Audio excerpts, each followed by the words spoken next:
never really thought about how little we actually know the people we meet online until it happened to me. It all started like any other Tinder match. His name was Jeff, and we'd been seeing each other for a few months by then. Casual dinners, movie nights, nothing serious but enough for me to feel like I knew him well enough.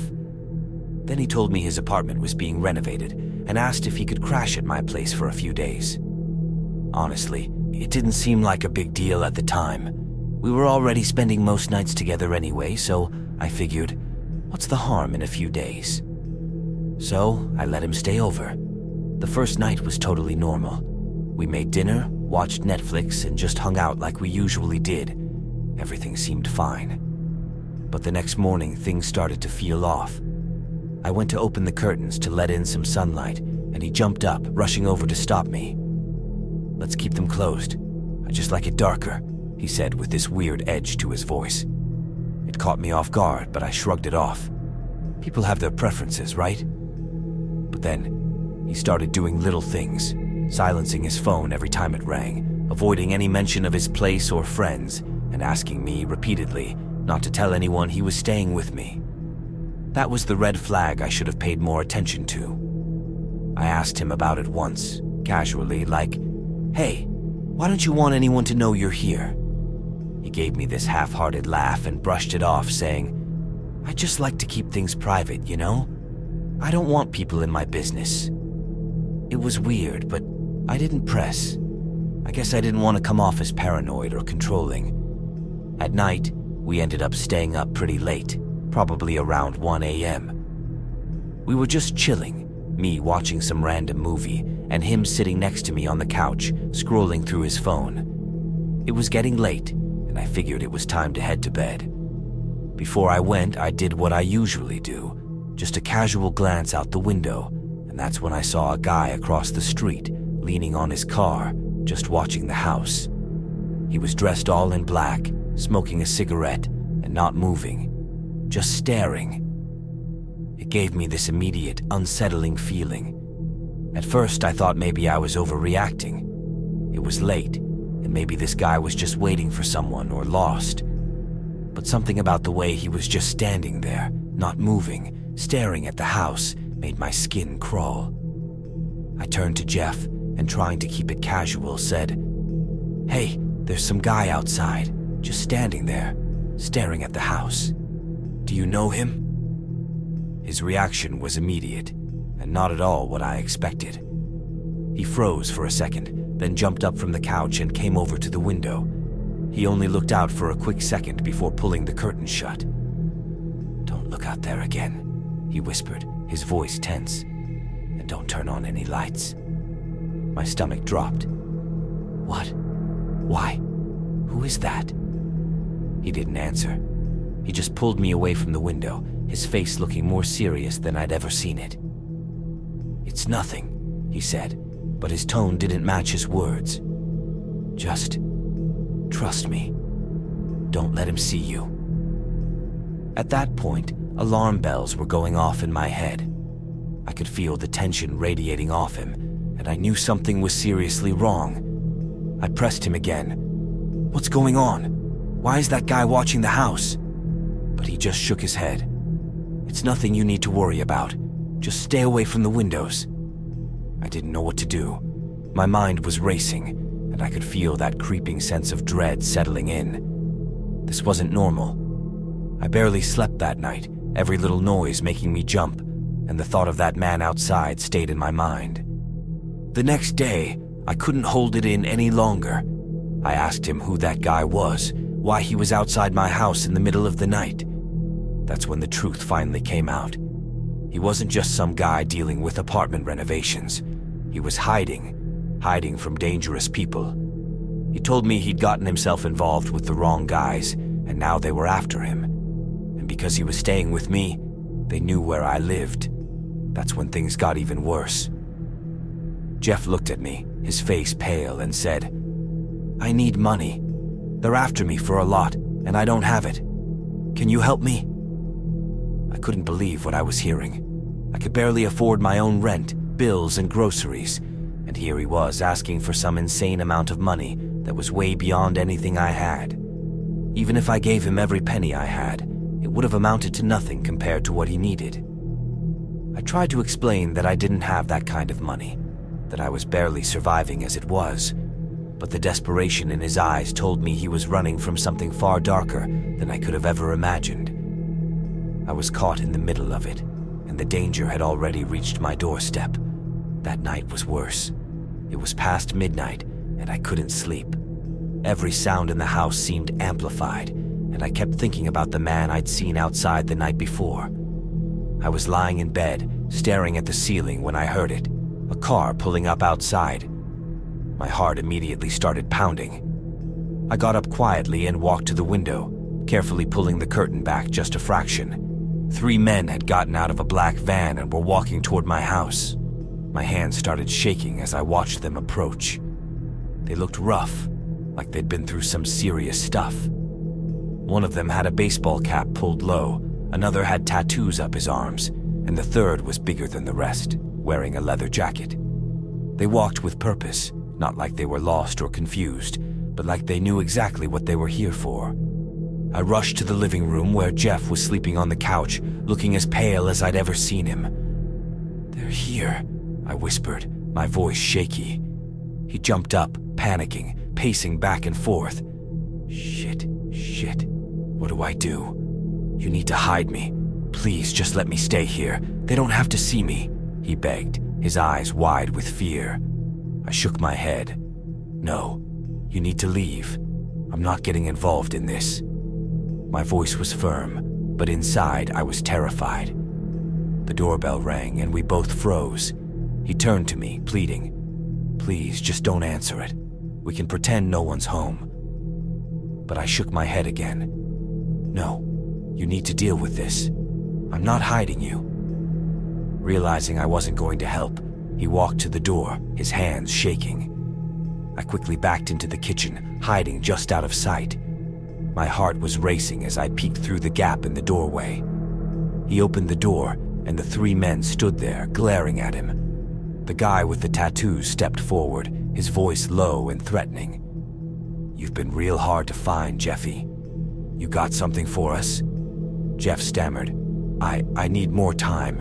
I'm working on it." The man in the leather jacket let out a dry laugh. "Time's up. We want the money. Now." Jeff was shaking, practically cowering in front of them. "I don't have it yet. I'll get it to you. I swear." The guy with the baseball cap stepped forward, his voice cold. "That's not gonna work. You're coming with us." Jeff hesitated, looking back at the house for a second, maybe thinking I could still help him. But I stayed hidden, watching from the kitchen. There was no way I was getting involved in whatever mess he'd created. The man with the tattoos grabbed Jeff by the arm, pulling him toward the car. "Let's go," he said, not leaving room for argument. "We've got some business to take care of, and you're part of it." Jeff didn't fight them. He knew he didn't have a choice. I stayed still, barely breathing as they led him to the car. They didn't even look around, as if they knew no one else would be stupid enough to interfere. As they drove off, I stood frozen in the kitchen, staring at the empty street. That was the last time I saw him. I thought about calling him later, just to find out what happened, but I was too scared. What if they traced the call or somehow found out I was involved? I didn't want to risk it. Whatever mess he was in, I didn't want to be dragged any deeper into it. So, I stayed silent. I never told anyone about what happened that night. I didn't even call the cops. I figured the less I knew, the safer I'd be. After they left, I locked every door, double-checked the windows, and prayed they wouldn't come back. Every time a car pulled up outside, my heart would pound, thinking it was them. Or worse, thinking Jeff might come back, dragging me further into whatever mess he was in. Luckily, I was living on rent at the time, and after that weekend I knew I couldn't stay there. It was easy enough to pack up and find a new place, somewhere they wouldn't know to look. I didn't leave a forwarding address, didn't tell anyone where I was going, just in case Jeff, or those men, came looking for me. I wanted to disappear from their radar completely. Sometimes I feel guilty about the whole thing, about handing Jeff over to them like that. I know I didn't have a choice, but the thought still lingers. I wonder what happened to him after they took him, if he ever got out of the mess he was in. But deep down, I know how those stories usually end, and it's never good. Still, I tell myself that I did what I had to do to protect myself. If I'd helped him or tried to hide him, I would have been dragged deeper into a situation I didn't understand, with people I didn't want to cross. And while moving helped ease some of the anxiety, I still find myself looking over my shoulder, wondering if I'll ever really feel free from what happened that night.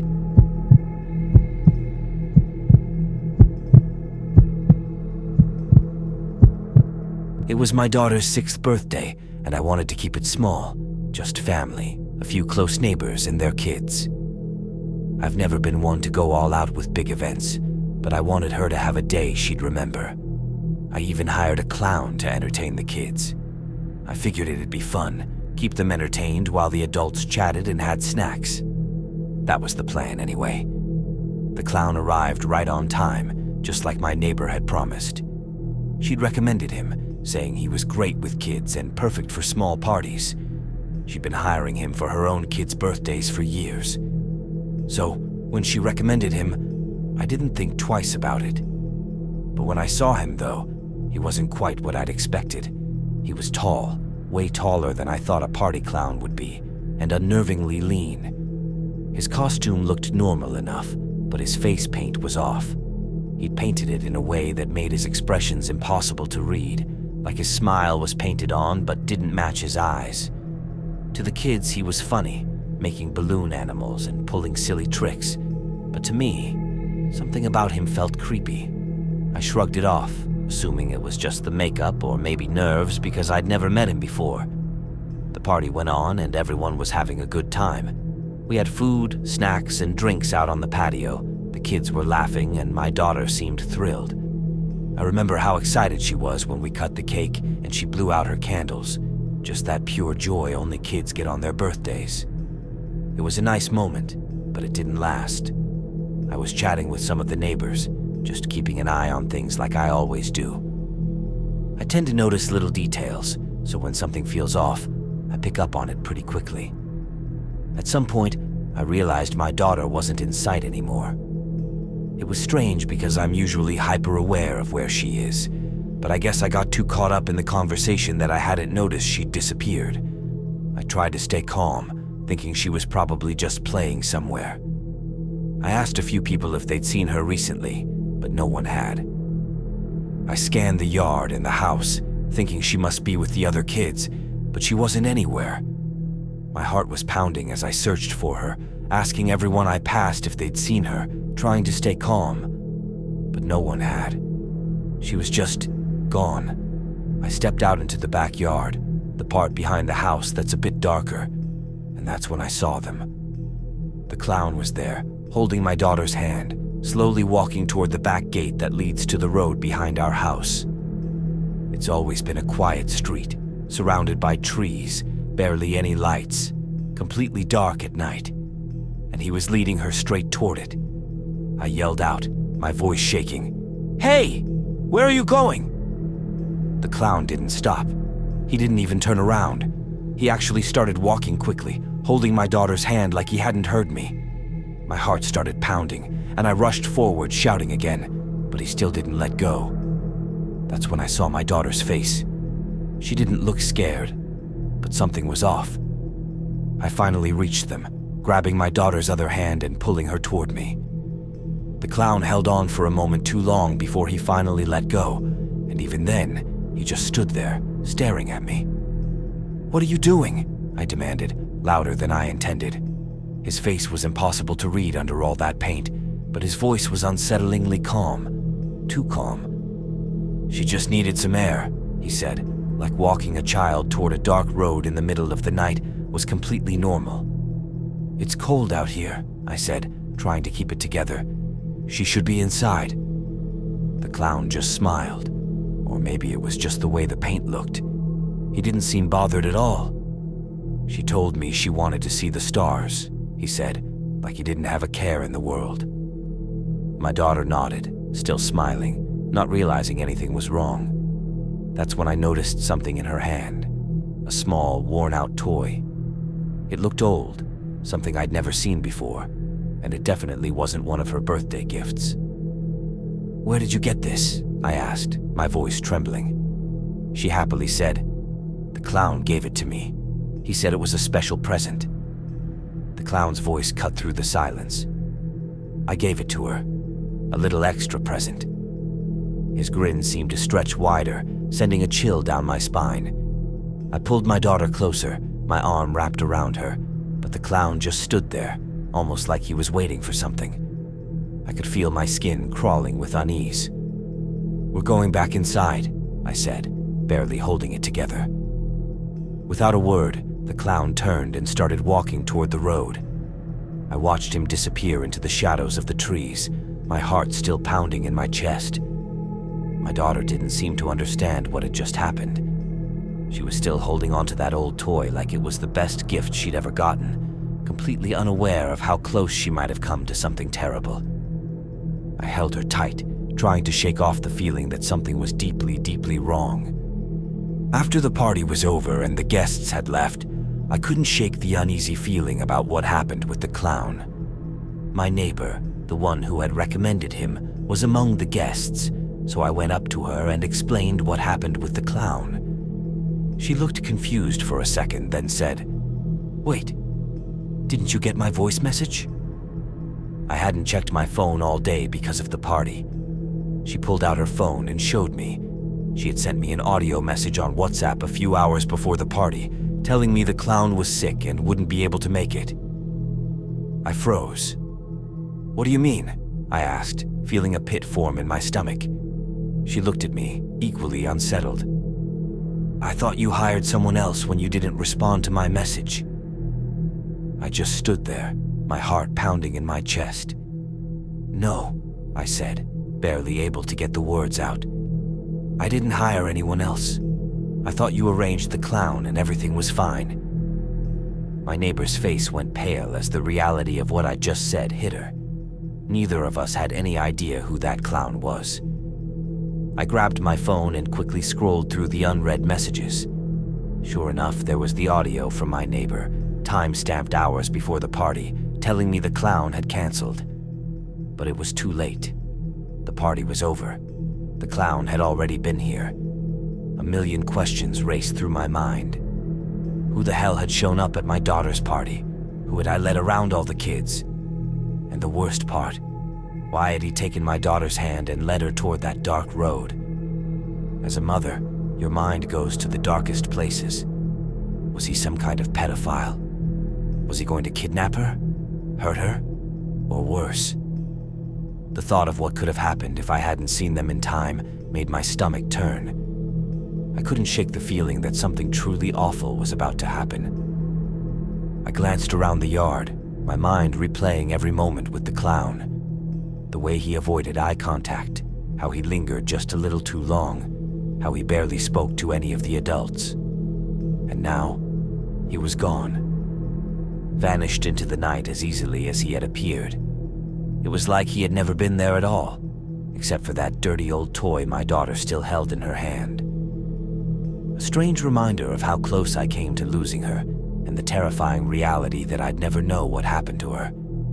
If I hadn't seen them, if I hadn't acted in time, I might have never found her.